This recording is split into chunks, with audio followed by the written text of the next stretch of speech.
fils de Pierre-Joseph Bastet et Louise-Thérèse Granger. Pierre-Eugène Bastet naît rue Beautreillis à Paris. Il fréquente l'école Mutuelle puis le collège Charlemagne.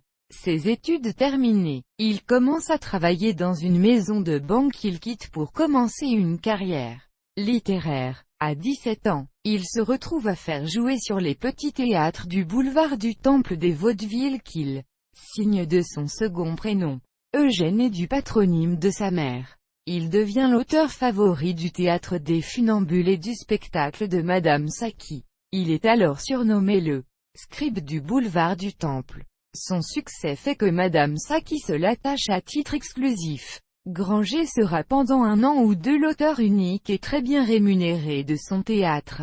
En 1833, il donne au Théâtre des Folies Dramatiques une pièce en 3 actes, Le Gamin, en collaboration avec Lubise, 1798 à 1863. Puis, en 1836, il présente au Théâtre des Variétés Le Tour de Faction, qui obtient un grand succès. Il va durant sa carrière aborder tous les genres.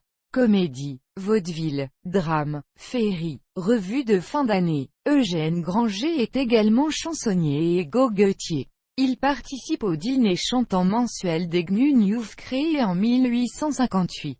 Puis, en mai 1865, sur l'invitation et sous le patronage de son ami Clerville, il rejoint la 4e Société du Caveau, dont il devient membre titulaire. Il en sera élu 7 fois président. En 1868, 1872, 1874, 1877, 1880, 1882 et 1884.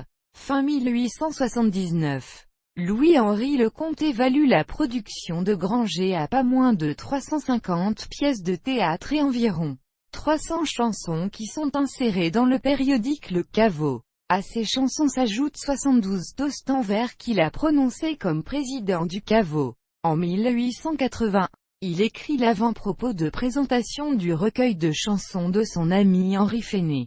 Comme lui membre du Caveau, marié à Sophie-Génie Dubois, il meurt à son domicile au no 54 de la rue Saint-Lazare à Paris.